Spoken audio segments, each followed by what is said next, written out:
Hey, what is up guys, it's your boy Twit here. This will be a video on the sneak peek March the 3rd update. Now this stuff is actually crazy because we're going into some fancy stuff. First and foremost, the Raw is coming out. I will be covering her first. Now one of the fun parts about the Raw coming out is the whole concept of her is being laid out open, why they took certain stuff, why they made her look the way she looks, and whatever is gonna make her tick. Now first off, let's get into some skills. Now just to give you a prime example of how this is gonna work, I'm not quite sure yet. This is just a sneak peek, so make sure that you check out the upcoming videos that I'll make on her to see whether she's really good or not. So the first skill is the damaging skill, is the orbs that will move away, and if you have the darkness awakened, then it will increase the damage and the cooldown will be removed. Now I've seen the darkness awakened part. I'm not sure if that is a permanent state or it is not. Now if it is a permanent state, imagine you being able to just press a skill and do a lot of damage. Now once again, I'm not quite sure, but if that is the case, then she would potentially be a very good Eclipse character. Now reading this last part, special effects can be added through Crest of Extortion that will allow to remove all kinds of shields. So you can dispel an enemy team. So against Alomans, against Baldwin, she could actually hold her own. That is pretty interesting. So for the third skill, it says it creates a permanent seal for self, periodically taking away HP of the enemy. That sounds like a wall counter, because I saw the thing that Taylor was doing and I was like, yeah, that's gonna be broken, but she didn't really live up to the hype. So if it is a percentage of HP, we kind of have to see whether this is on every second or whatever. It was kind of underwhelming, but then again, she wasn't doing any damage on top of that, so this could be something good. Now upon reaching Crest of Extortion level 3, bestows power blah blah blah to an ally. We still don't know what the Crest Extortion actually is, but let's say it is a buff and it will give special effects, so we cannot really tell what it is doing.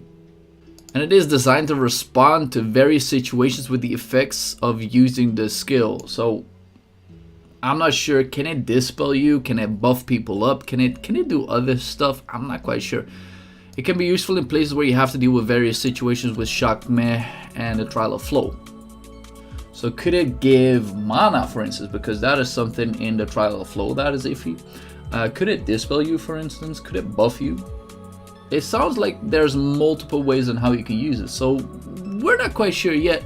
I'm not quite sure yet, but we'll have to see. Now the third skill creates a shroud that reduces the damage taken for all allies. PvP! That's the first thing that I'm thinking, right? Continuously remove harmful effects depending on the transcendence chosen. What? So on the third skill, it says something along the lines, creates a shroud that reduces damage, PvP, and it continuously removes harmful effects. Team dispel, and it continuously, so it's a longer time. So I'm having flashbacks on Kane S1 where you cannot get stunned, but this time you cannot reach debuffs? That would be pretty good. Now the passive skill is really interesting. Let's hear this. Each time you use a skill, you stack darkness and blah blah blah. She transforms into a darkened state. So that is probably with the S1 and all other skills, I guess.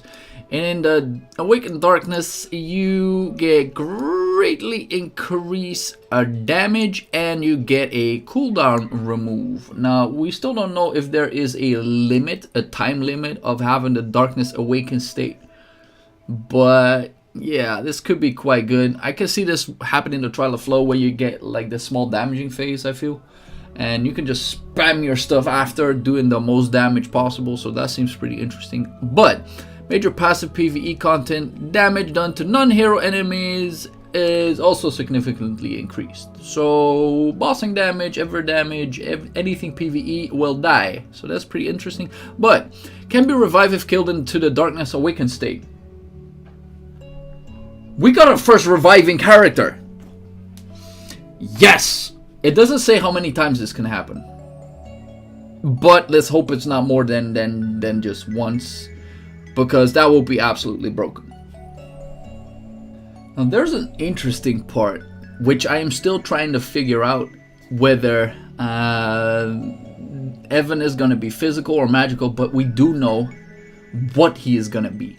So, while Evan is a hero that will be upgraded in the future, at a similar time we thought Zara as a priest at first, but they then said like her whole attire, her whole kit kind of seems more like a wizard, so then we will make Evan the priest.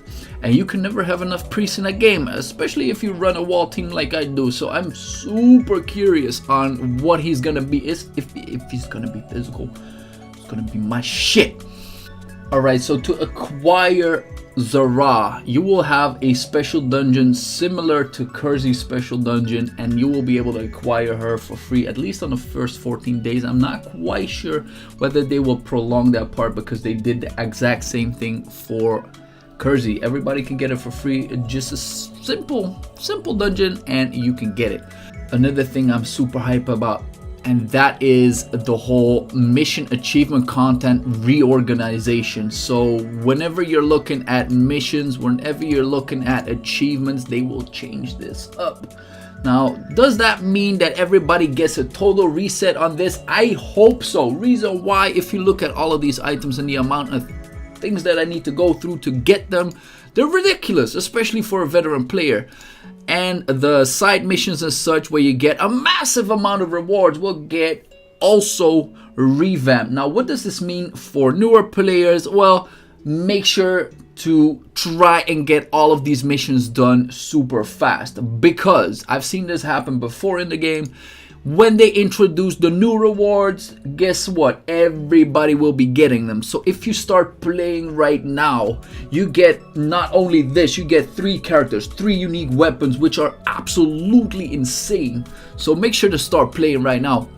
If you think I should be coming back, I should start the game, this is one of those things, like if you don't do it, you will miss out on so many rewards. Alright, so let's look at something very interesting, because what is this? It is a soul weapon. So actually completing the Trial of the God King allows you to get this stuff, and you have to complete 1 till 5, and I'm hoping that if you clear up to 6, that you don't have to repeat them once again. Now, if you already completed this stuff, I hope they don't reset it or give ourselves like the very first clear. That would be super interesting.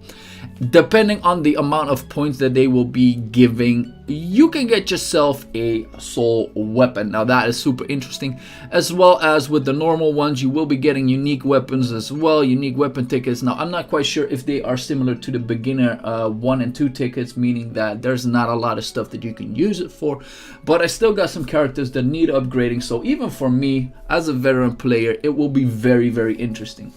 So looking down below, there is the newest content. So basically what you do is you clear 9-5. What you do then, you can get to this part, onto the desert, clear a little bit of story mode, and my boy Shakmet, we cannot play him unfortunately, but we can beat this dude's ass.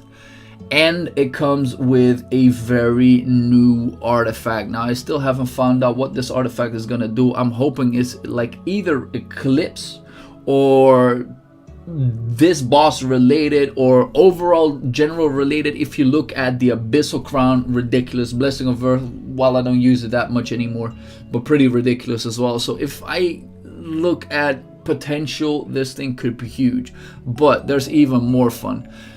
Alright, so how does this work? Basically, you have a story stage, then a mid-boss stage, and a final boss stage. I believe that the story stage is just to get you up to a point, and then the mid stage is where you get to kill this dude several times to get to the final boss.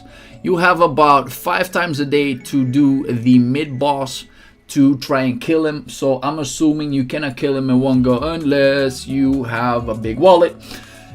And once you do that, you can get yourself to the final boss. Now if I look at the rewards, it's even increasing so much more. So a first clear will allow you to almost get you a lot of items, but look at this: gold ethers, 100 of them for killing the otherworld darkness Shakmet, and this is just on stage 5. Now if this is just as ridiculous as trying to beat like all of the trials, then having to go straight to stage 7 will be pretty hard. I'm not expecting that, but on just a stage 5, this stuff is ridiculous. And what it said, and I'm not quite sure whether this is true or not, you will be able to select one of these items. Now, the reason why I'm debating this is the fact that they got 2 single ones of the artifacts. So I'm assuming these are drops that you can get, because it makes no sense that you would pick like the 100 over 350 of these things. So that is pretty curious thing to look at, but yes, looking quite good. Now another thing that will be added is the monthly Orville, meaning that you can get a little bit of unique treasure fragments. Could be pretty good. And new outfits. We got ourselves Krisha once again. I saw somebody in the comments that was yelling like, why another Krisha? It makes no sense. Vespa, I agree. There's so many. But look at this. My main man is getting one. And I gotta give props to this one. Like, I'm not sure which one of you has seen the animation Fuka, but I got this insta vibe from this, and oh man, this is bringing back memories. But Scarlet just looks ridiculously good. Like, yo, even if I'm not a Scarlet player, I will buy this one. And then we got the main man. The man's 100 grand. Chase in the building. Now, it kind of depends on how they turn his weapon. Like, if he hits people with the hilt, nah. But with the bass part of the guitar, just smack people around, that is fire. That is really fire. So I did not get a League of Honor skin of Chase yet, but this stuff is ridiculous. Now, that is it for the sneak peek, guys. I hope you guys enjoy it just as much as me. Put something into the comments. I'd like to know what you guys think. But for now, once again, this is Twit. Peace!